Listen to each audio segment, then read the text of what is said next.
Assalamualaikum warahmatullahi wabarakatuh. Sampurasun. Samprazan. Guy People kembali lagi di Ruang Anomali bersama Mbak dan Mang Boy. Mbak apa kabar? Harus baik. Mang Boy? Harus baik. Benda, selalu. Tanya saya. Benda gimana benda? Ya lumayan. Nah, di episode kali ini sekarang itu lagi banyak fenomena Mbak, teman-teman atau Guy People bahkan yang merasa atau memiliki sensitivitas terhadap dimensi atau tentang perihal astral lah seperti itu. Nah, menurut Mbak, fenomena ini ketika situasi sekarang itu dipicunya oleh apa Mbak kira-kira? Yang jelas oleh semesta. Yang begini. Memang pada akhir zaman Ya. kita sebutkan ini akhir zaman lah. Ini ada generasi yang memiliki kemampuan untuk merubah zaman itu sendiri. Oke. Jadi ketika mereka harus mereparasi semesta atau membuat zaman itu jadi lebih baik, ya mau tidak mau harus dengan kemampuan kan. Ya. Nah karena orang-orang zaman sekarang itu kemampuannya itu tidak mungkin melatih diri, jadi akhirnya semesta sendiri yang mengkondisikan bayi-bayi itu sejak lahir memiliki kemampuan lebih. Oke. Nah, kemampuan lebih yang seperti apa dan bagaimana, itu tergantung dari apa yang aktif di bayi tersebut. Misal, ya mungkin sekarang kita kenal dengan istilah indigo ya. Ya. Indigo. Jadi anak-anak indigo atau katanya anak-anak kristal katanya. Nah, si anak-anak kristal itu memang punya kemampuan-kemampuan yang sayangnya orang tua tidak paham. Orang tuanya tidak paham. Bahkan akhirnya disangkanya itu adalah kerasukan. Oke. Kerasukan. Padahal si anak itu dia memiliki sel-sel otak yang aktif sejak dia lahir. Orang tuanya tidak paham, akhirnya dibawalah pada psikolog lah, psikiater lah, tukang-tukang jampe lah dan sebagainya begitu. Dirukiah lah. Dengan tujuan disembuhkan gitu Mbak ya? Iya, katanya sih disembuhkan katanya. Begitu. Padahal sebetulnya si anak itu sendiri butuh dieksplor. Butuh dieksplor. Dia cak-cak dia. Di kesini belok ya. Banyak. Reptil. Perintah aja. Bisa kok. Sok perintah sok. Cak-cak, hei sini cak-cak. Biar sama Bendra. Kalau cak-cak besar suaranya cak. Padahal kan Bapak ya proses-proses seperti rukiah dan sebagainya itu malah justru merusak frekuensi yang udah ada di anak itu. Bahkan. Karena isi dari yang namanya kitab suci itu bukan jampe. Ya. Dan bahkan ketika Nabi Muhammad membacakan ayat-ayat Al-Quran pun di depan para jin, tidak ada jin yang kepanasan. Yang ada mereka takjub lalu mereka beriman. Baca surat Al-Jin tuh. Iya. Mereka takjub lalu beriman. Itu Nabi yang membacakan ya. Ini aneh kan? Ini aneh gitu loh. Malah si jinnya terintimidasi ya. Jadi kaduruk. Ini Nabi Muhammad membacakan itu di depan masyarakat jin. Mereka itu takjub lalu beriman. Tidak ada yang kepanasan. Iya. Jadi itu sangat bertentangan dengan surat Al-Jin. Jadi alasan Mang Boy di jaket berarti udah nggak kepanasan. Iya, bukan tidak ada yang membacakan ayat kursi. Mbak, berarti itu tuh sebuah gift yang diberikan oleh semesta kepada beberapa orang gitu ya. Nah, proses untuk mengeksplorasinya tuh Mbak? Proses untuk mengeksplorasinya itu begini. Kita yang harus memprofil mereka. Memprofil mereka. Jadi kitalah yang akan memprofil mereka. Nah itu diekspos tuh. Si cak-caknya kaditu. Kabur dia. Datanglah Papa Tom. Nurut gitu ta. Kaditu nurut. Aduh, ini Papa Tong belok. Nah kita disapa itu sebetulnya semesta tuh menyapa. Iya. Sebetulnya semesta menyapa. Ke Mang Boy aja. Iya. Jadi mereka itu merindukan orang-orang yang mengerti mereka. Tapi banyak orang-orang yang mengerti mereka, tapi tidak mau dekat mereka. Iya. Saya juga itu. Ya maksud nama. Jaga jarak, Bab. Tapi yang jelas begini. Untuk memahami mereka dan melatih mereka itu satu harus diprofile. Kita masuk ke mereka, jangan paksa mereka masuk ke kita. Oke. Karena kitalah yang menjadi fasilitator mereka. Oke. Jangan bawa mereka itu ke dunia kita, jangan dulu. Karena beda gitu. Tiap anak itu unik, tiap anak itu mereka tuh punya kemampuan masing-masing. Kita harus mengeksplor mereka sesuai dengan kemampuannya. Nah sekarang lihat sekarang. Pola-pola yang kita pakai selama ini untuk mendidik anak terbukti gagal kan? Iya. Lihat saja terbukti gagal. Peradaban tidak maju loh sekarang.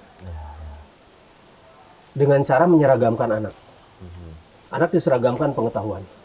Anak diseragamkan bajunya.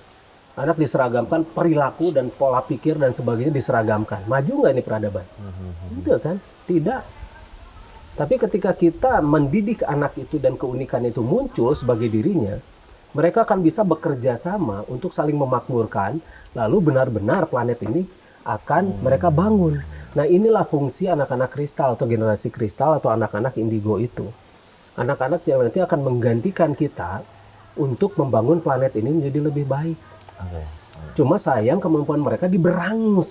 Iya betul. Nah, tapi banyak juga sekarang yang indigo abal-abal atau indogi.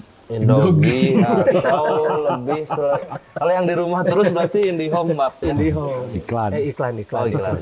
Jangan iklan di sini, Mbak. Indogi tangga itu. Indogi. Jadi mereka itu SP atau sok peka. Oke. Oh, ada lagi. Ada yang Iya, begitu. betul. Jadi mereka itu merasa bahwa dirinya itu ini. Nah, itu hati-hati, ada juga yang waham kebesaran atau waham yang megalomania. Itu salah satu gangguan kejiwaan. Oh, berarti ada beberapa lagi yang harus di screening. Iya, harus di screening. Jadi hati-hati karena mereka itu kadang-kadang suka kebenaran benar gitu. Oh, kermarang mata. Iya. Suka kebenaran benar. Jadi mereka tuh kadang-kadang begini. Ada juga orang-orang yang terkena skizofrenia. Jadi dia seolah-olah mendengar inputan gitu kan, mendengar wangsit dan sebagainya. Bukan wangsit beneran gitu kan. Tapi wangsit dari pikirannya sendiri yang seolah-olah itu jadi kata-kata. Iya. Nah, kadang-kadang ya 1:100. Nah, yang satunya ini kadang suka benar. Oh, ada spesies yang benernya. Ada spesifik. Jadi bukan spesies ya. Jadi bukan spesiesnya. Jadi orang-orang yang terkena skizofrenia kadang-kadang kata-katanya dari 100 kata itu jadi bisa satu 100 kata kata yang itu benar ada gitu. satu kata yang benar gitu. Oh ya, paham. Nah, kadang-kadang begitu. Nah, jadi kita memang harus bisa membedakan antara yang memang wangsit atau schizophren. Skizofrenia. Nah, terus ini anak-anak ini ya indigo. Anak-anak indigo juga hati-hati. Kadang-kadang mereka itu karena tekanan dari orang tuanya tinggi, jadi mereka itu stres. Ya. Lalu akhirnya mereka juga terganggu lagi jiwanya. Halusinasi. Bukan hanya itu, mereka jadi child stress. Oh, anak-anak yang stres. Gara-gara orang tuanya ingin anaknya menjadi A, B, C, D dan sebagainya. Jadi robot-robot kesenangan dari orang tuanya gitu. Ini yang membuat peradaban ini jadi tidak maju. Lihat saja sekarang. Kemudian dihubung-hubungkan pada suatu titik di mana orang-orang tersebut sudah masuk ke arah ranah tahyul. Jadi kalau sudah ke tahyul itu, wah anak ini sudah dimasuki ini sudah kerasukan ini, kerasukan rumit, itu. Iya. Nah, sudah begitu lebih susah lagi. Akibatnya si anak malah tambah stres. Ya. Nah, di kita memang menangani anak-anak seperti ini. Saya punya sekolah namanya Prodigi. Anak-anak yang seperti ini bisa dibina sebetulnya.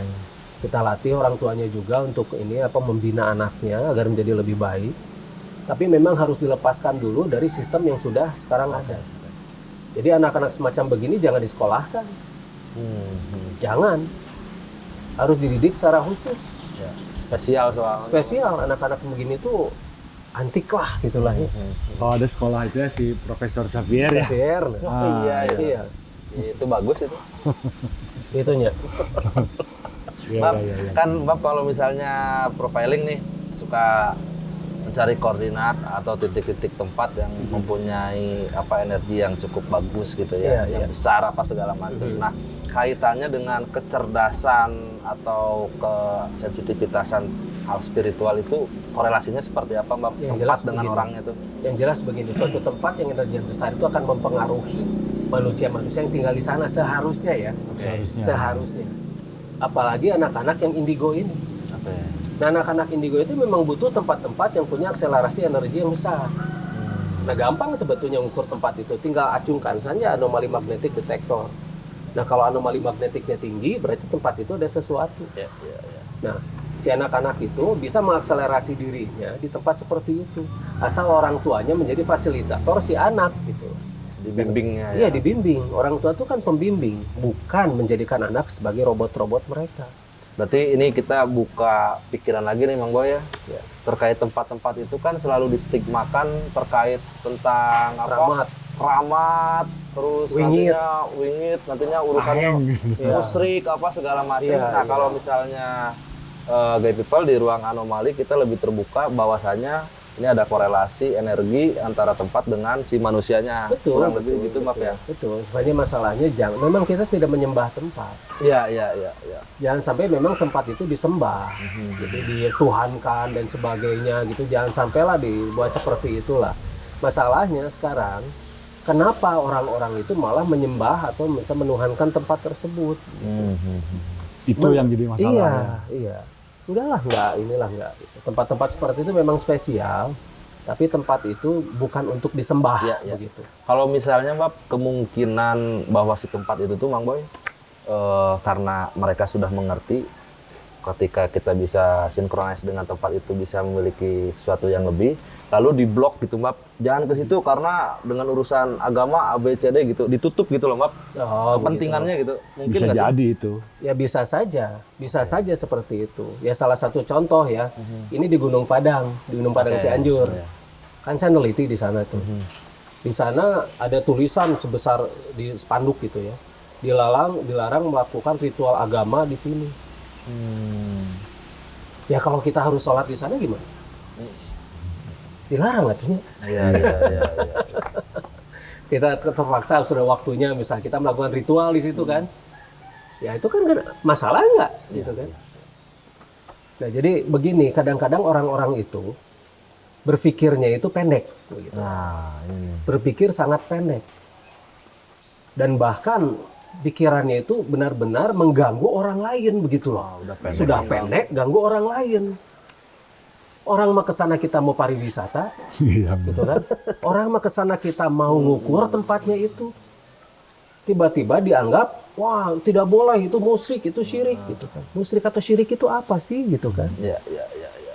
Apa sebetulnya itu? Kalau misalnya kita katakan musyrik itu menduakan yang namanya Tuhan, itu juga kalau kita menuhankan sesuatu kan. Menduakan itu maksudnya apa sih begitu kan? Terus apa Tacan kalau hiji nanya? Iya. Jagoanan kalau dua. Iya, gitu. Kok bisa gitu loh. Nah justru itu hati-hati ya. Sekarang banyak orang-orang itu merasa ilmunya tinggi, ilmunya tinggi. Padahal ilmunya itu masih justru mengacaukan orang gitu. Makanya lihat aja sekarang. Ini faktanya ya, realitasnya maju nggak dengan kata-kata mereka itu? Maju nggak umat ini dengan kata-kata mereka itu? Kita mah gampang ngelihatnya. Indikatornya Mbak. Iya, gampang ngelihatnya. Pas ngelihat umatnya, ginian kieu keneh, berarti jelas dianya Leadernya. ya lidernya nggak beres gitu. Gampang kita mah indikatornya. Jadi kita mah tidak perlu pembenaran apapun. Iya, betul. Kita lihat saja faktanya. Kalau followernya kararacau gitu ya, berarti jelas ini. Itu di luhurnya tuh beres, yang di atasnya nggak beres. Gampang, fakta itu mah. Mbak, pertanyaan terakhir nih di segmen pertama, Mang Boy. Jadi kan ada juga misalnya terkait hal spiritual, mereka tuh mengusahakan gitu, Mbak. Katakanlah membeli dengan cara apa? Tirakat apa dan sebagainya. Nah, itu fenomena itu apakah bisa terjadi proses gift-nya atau gimana, Mbak? Sebetulnya begini, proses-proses semacam begitu, misalnya kan dulu tuh torekah ya. Ya. Torekah itu usaha sebetulnya, arti torekah itu usaha. Bagaimana, tapi usahanya lebih dalam, lebih fokus. Cik orang tarekahan heula. Ya, gitu kan. Ya. Jadi itu tuh sebetulnya usaha-usaha di mana kita itu melakukan usaha yang lebih serius dan lebih dalam. Tapi sekarang tiba-tiba dimundurkan dengan misalnya kita melakukan ritual-ritual lagi begitu. Misalnya ritual tidak makan dan minum, ritual menyiksa diri. Nah, bisa saja dengan ritual seperti itu tujuannya adalah agar tubuh kita itu membentuk sistem energi yang muncul begitu. Cuma kan jadi banyak yang gagal. Karena apa? Karena mereka tidak netral. Harusnya itu netral dan dibarengi oleh bagaimana mengatur energinya tersebut, mendistribusikan energinya tersebut, terus kemudian merasakan energinya tersebut. Misalnya orang ingin punya ilmu sefi angin, misalnya gitu kan ya, itu harus mutih, terus baca ini, baca itu dan sebagainya, puasa mutih, gitu kan. Terus ngebleng, terus yang namanya ini kungkum, gitu kan, di air gitu kan. Nanti dia bisa bisa mengeluarkan angin dan sebagainya, bisa menjadi, atau ada aji sapu angin katanya. Dia bisa menunggang angin dan sebagainya gitu. Dia bisa berlari secepat angin gitu kan. Nah, tapi kenapa 99% gagal? Karena mereka melakukannya dengan cara yang tidak netral. Karena semesta ini butuh kenetralan. Jadi ketika mereka kungkum, apa yang dirasakan ketika kungkum itu? Ya semesta dan energi yang ada di dalam diri. Ini enggak cuma ngeemungkul gitu. Kemudian ketika dia tidak makan dan minum selama 1 minggu misalnya gitu kan, dan hanya minum ini bebetian gitu. Kalau enggak, kalau enggak nasi putih saja, air putih saja. Nasi putih saja emang. Iya. Nah, itu tuh kan tujuannya sebetulnya agar si tubuh manusia itu tertekan sedemikian rupa, dan nanti ada sistem di tubuhnya itu untuk penyeimbangnya. Nah, si energi yang muncul dari sistem penyeimbangnya itu harus kita salurkan, harus kita distribusikan, harus kita latih gitu loh. Jadi bukan hanya diem saja. Ada pengolahan selanjutnya. Ada pengolahan, jadi bukan hanya digituin doang gitu. Kita hanya sekedar berpuasanya saja. Puasa itu apa ya? Puasa itu artinya sebetulnya pengendalian. Jadi puasa mutih. Jadi mengendalikan diri sambil kita hanya makan nasi putih dan air putih. Memang cuma nasi putih dan air putih saja. Kalau nasi putihnya itu mengandung unsur-unsur anorganik, dipastikan itu gagal.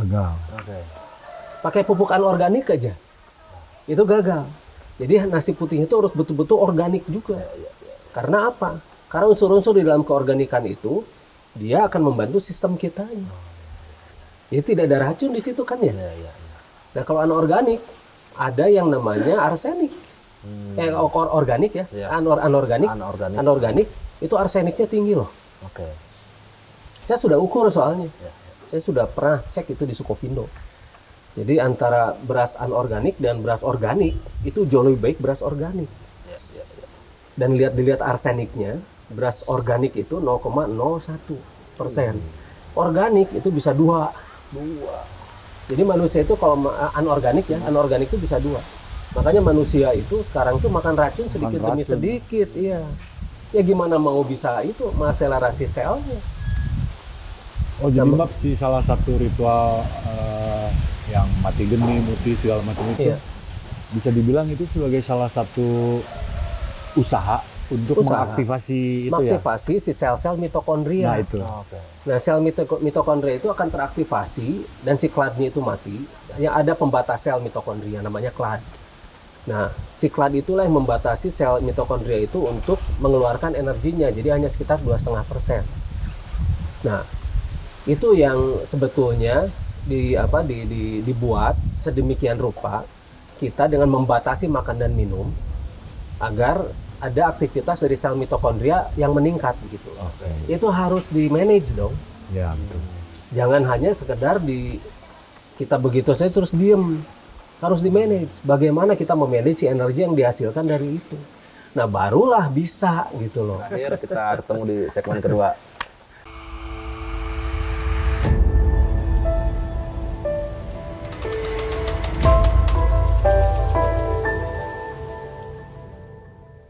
Nah, dari people kita balik lagi di ruang anomali. Di segmen kedua ini kita akan coba jawab pertanyaan dari Guy People Mbak yang Oh, iya, udah iya, masuk iya. ke akun Instagram kita.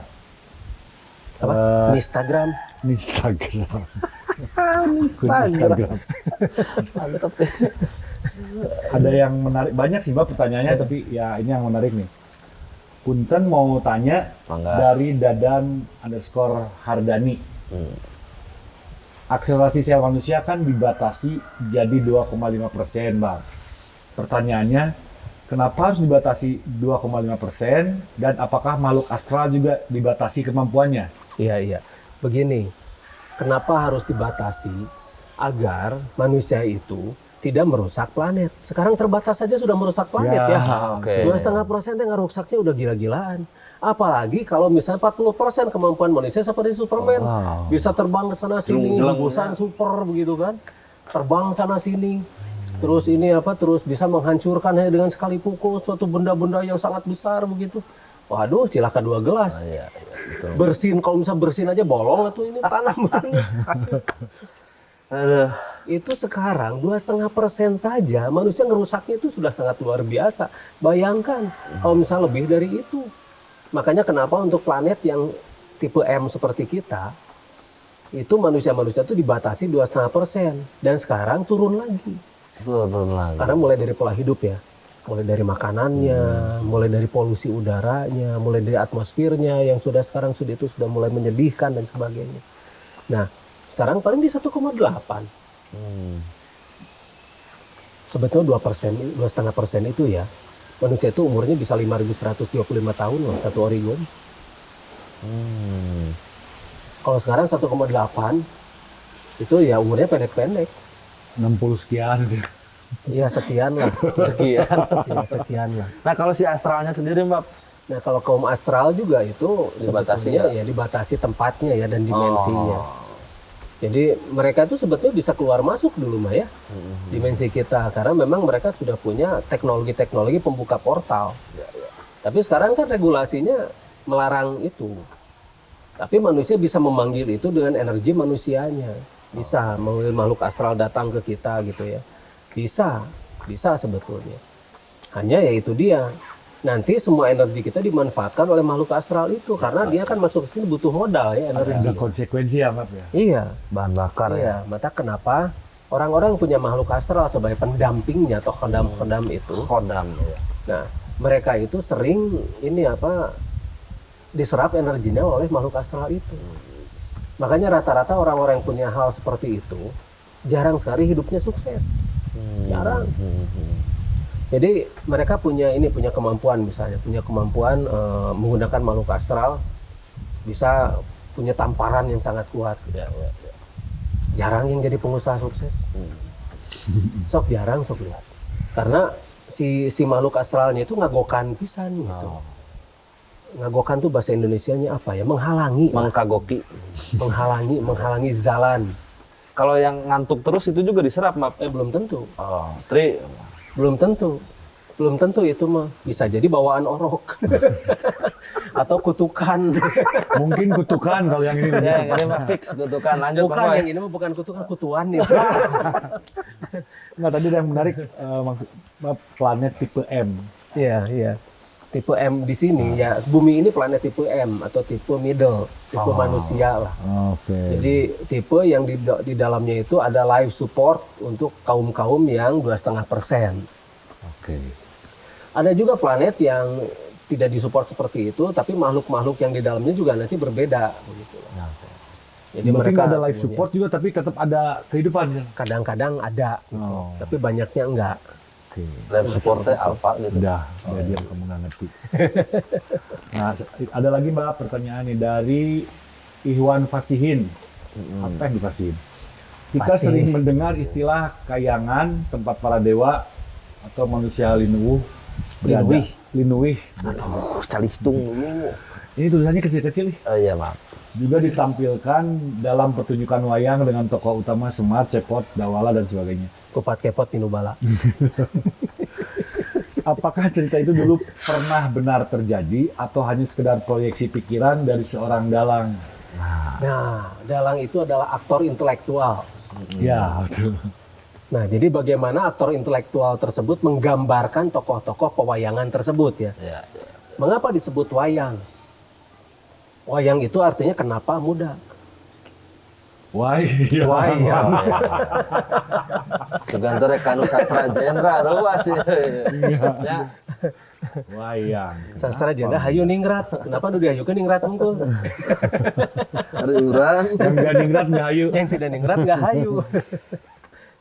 Jadi begini, sebetulnya begini ya, sejak dulu kaum-kaum yang di atas kemampuan kita yang hidup di luar planet kita ini sering datang kemari. Contohnya bangsa Mosram. Bangsa Mosram itu dia adalah suatu bangsa yang menjadi dewa-dewa Mesir kuno. Nah itu kan disebut dewa kata mereka. Kalau di kita mah kan dewa teh gede wadulnya artinya teh gitu nya. Atau dewasa lah, dewa gede wadah sangu gitu. Kalau di sana dewa itu adalah mereka yang punya kemampuan lebih dan mereka itu akhirnya disembah oleh orang-orang itu. Gitu. Kaum Mosram itu adalah kaum yang menjadi dewa-dewa Mesir kuno dan itu di hieroglif itu banyak sekali gambaran-gambaran tentang mereka. Kedatangan itu. Iya, tapi banyak sekali hieroglif penting yang dihapus, digantikan hieroglif baru untuk mengkaburkan. Ya. Nah, ya satu contoh lah. Ada satu contoh yang namanya kaum Anara, disebut dewa kesuburan. Kaum Anara itu dia punya sayap lah ya. Sayap-sayap itu sebetulnya seperti falcon, wing itu alat. Gitu. Mereka berterbangan ke sana kemari untuk menyebarkan bibit-bibit pertumbuhan untuk sistem di suatu planet. Kemudian di planet mereka juga ada urusan dengan yang namanya inner core. Jadi suatu planet kalau misalnya untuk menghasilkan oksigen dan sebagainya itu butuh yang namanya inner core.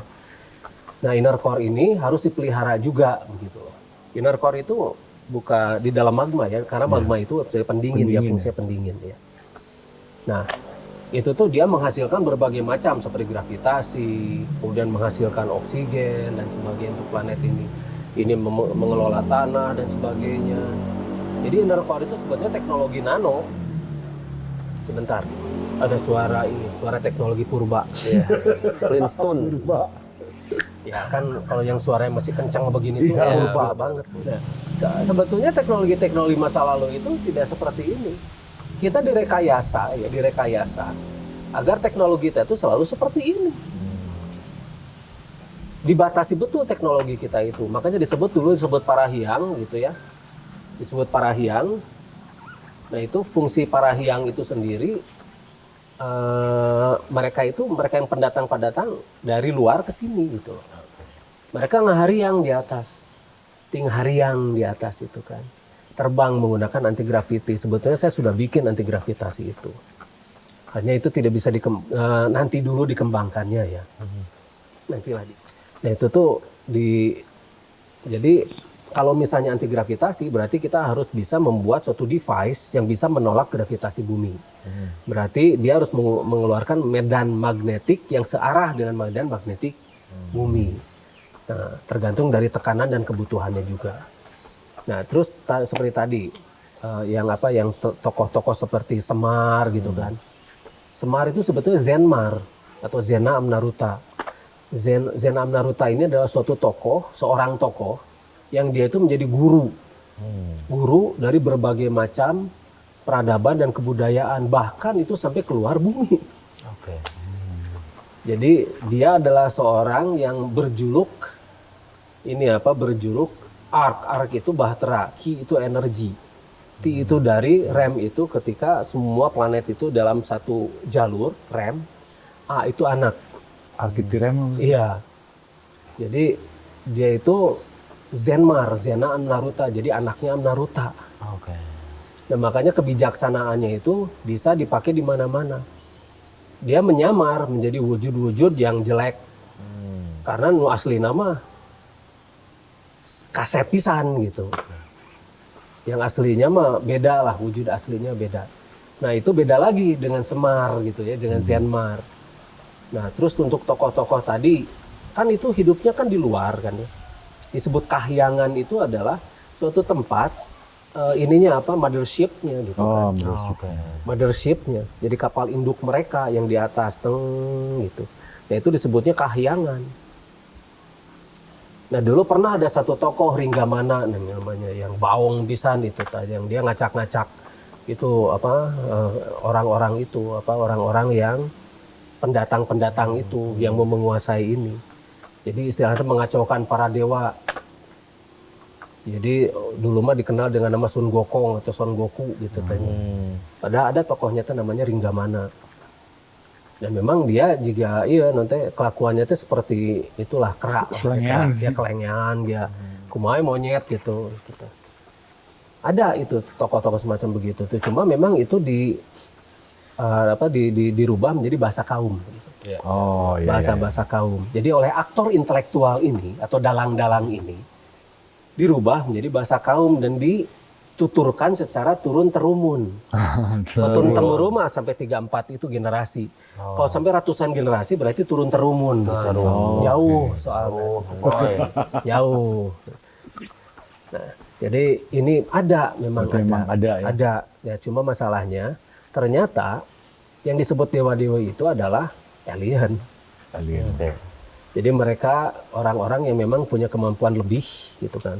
Karena memang mereka akselerasi selnya itu berbeda dengan yang ada di sini, teknologinya juga berbeda. Nah, kenapa teknologi mereka itu lebih canggih? Bukannya kita itu tidak punya dan tidak bisa bikin, tapi karena bahan-bahan untuk membuat teknologinya itu tidak ada di planet ini. Salah satunya Klustonit, Gogonit itu kan tidak ada di sini gitu kan. Bahan-bahannya itu di sini. Dulu ada ekspor import itu ada. Exim itu tuh ya. Iya. Makanya berarti ada apa? Pernah ada kan di sini? Pernah ada Trading tukeran gitu dengan ya. yang namanya keraiman. Mereka tidak punya keraiman, kita punya keraiman, tukeran sama Klustonit itu. Makanya di sini dulu terkenal dengan yang namanya Stova. Kendaraan anti gravitasi satu awak yang berterbangan sana semari satu awak gitu. Yang dikenal dengan stupa lah di Borobudur mah gitu kan. Nah, jadi Stova ini banyak dulu berterbangan di sini. Kita sampai di pertanyaan terakhir nih, Mbak. Ya. Dari Mas_Garbes. Kang mau nanya, bagaimana menurut Akang mengenai area 51 36. atau 36? Iya. Yang bahwa ada penyempitan wilayah beberapa ratus ribu meter menjadi 1 meter di sekitar piramid Sadahurip. Gimana itu, Bu? Antara area 51 dan cara huripnya jauh teuing. Iya ya. Mungkin konsep areanya Jadi mungkin ya. Gini. Area 51 ini dulu itu banyak ya yang namanya pesawat-pesawat UFO itu berjatuhan di Roswell. Di New Mexico, di sana di sekitar sana Meksiko lah, Roswell. Nah, dan akhirnya dibawa ke area 51. Jadi itu tuh semacam penelitian yang didanai oleh pemerintah Amerika untuk mendanai semua penelitian-penelitian tentang UFO, termasuk termasuk alien-aliennya begitu. Sebetulnya ada itu tuh. Cuma sekarang sudah dipindah karena sudah terlalu terkenal, orang-orang sudah banyak yang tahu ya, sudah terekspos. Dan memang sengaja itu memang dibiarkan terekspos gitu ya, biar nanti kalau misalnya terjadi harus ada penyangkalan, itu nanti diliatin. Ini nggak ada apa-apa, ini kosong gitu kan. Decoy-nya ya. Iya, jadi decoy saja, nggak apa-apa mereka diribut di area 51 lah, silahkan. Masih gitu dijaga sekarang seolah masih ada. Iya, ya, soalnya Mbak? masih ada kayak gitu-gitu. Tapi nggak apa-apa, di sana sebetulnya apa? Pas begitu dibuka gudang senjata atau apa gitu kan. Atau lab penelitian untuk apa, begitu, yang jelas bukan untuk alien itu. Semua penelitian tentang alien ini dan semua peneliti-peneliti alien itu semuanya tewas terbunuh. Terbunuh, Mbak Ben? Tewas terbunuh atau dibunuh. Iya. Banyak itu. Sebetulnya kita sudah banyak sekali ya peneliti-peneliti ini yang banyak ininya. Saya punya listnya. Termasuk Bob Lazar. Bob Lazar itu yang meneliti elemen 115. Jadi elemen ya kalau di kita, kalau saya nyebutnya itu gogonit. Gogonit itu elemen untuk anti gravity. Bahkan Nazi pun sudah mengembangkan itu yang namanya Haunebu. Ya. Jadi UFO Nazi itu menggunakan elemen 115. Tapi ada juga mereka yang mengembangkan itu menggunakan air raksa. Air raksa ya macam-macam lah ya. Tapi yang jelas UFO itu yang namanya UFO Nazi itu sudah bisa terbang. Haunebu itu sudah bisa terbang dan sudah bisa mencapai ruang angkasa. Bahkan di bulan pun ada lambang Nazi di sana, swastika gitu. Ya, di bulan pun ada lambang Nazi itu. Nah, jadi Ini yang harus kita beritahu ya, beritahu pada masyarakat itu bahwa kalau misalnya kita membahas yang namanya UFO, sebaiknya ya kita ini saja deh diskusi-diskusi off inilah offline air, ya, off air. ya. Jadi enaknya jadi kita bisa bongkar semuanya itu tanpa batas gitu. Kalau di sini mah terbatas. Kalau banyak rambu-rambu kayak gitu di sini mah. Terus masuk rambut-rambut Yang penyempitan wilayah di Sadahurip. Nah, di Sadahurip itu ada satu gunung namanya Gunung Sadahurip. Ya, atau di daerah Cinta itu, Desa Cinta di sana itu. Nah, itu ketika kita lihat ya, di dalamnya itu ada rongga. Di Sadahurip itu ada rongga. Nah, rongga yang di dalam Sadahurip itu banyak sekali barang-barang. Itu belum terekspos memang. Tapi yang jelas di Sadahurip si prasastinya itu sudah saya gali kan. Ya. Sudah saya gali, sudah kita baca dan sebagainya. Dan ternyata itu baru satu. Baru satu. Jadi si prasasti itu baru satu yang kita baca. Masih banyak prasasti-prasasti lain yang harus kita baca. Dan itu hurufnya huruf Lemuria. Ya. Itu dari zaman Lemuria memang. Nah, kita itu banyak sekali piramid-piramid yang memang harus kita buka. Ya. Ada 437 lagi menunggu. 437 Mang Boy. Di Indonesia saja ya. Luar Dan biasa. itu piramid kita itu jauh lebih tua daripada Mesir kuno. Ya, betul. Mesir kuno itu ya 3.000 tahun sebelum Masehi. Di kita mah 80.000. Dekat. Iya, dekat jauh di kita mah. Bisa nonton piramidnya dan canggih-canggih lagi. Di dalam piramidnya kita mah ada parabolanya. Waktu itu kan pernah ditomografi gitu kan. Jadi ada parabola di dalamnya itu. Lebih advance ya, Pak? Iya, lebih advance, ada dorval. Dan bukan tidak dijadikan kuburan seperti Mesir kuno. Iya. Mesir kuno akhirnya jadikan kuburan kan piramidnya itu. Padahal piramid yang asli di Mesir kuno itu juga bukan kuburan.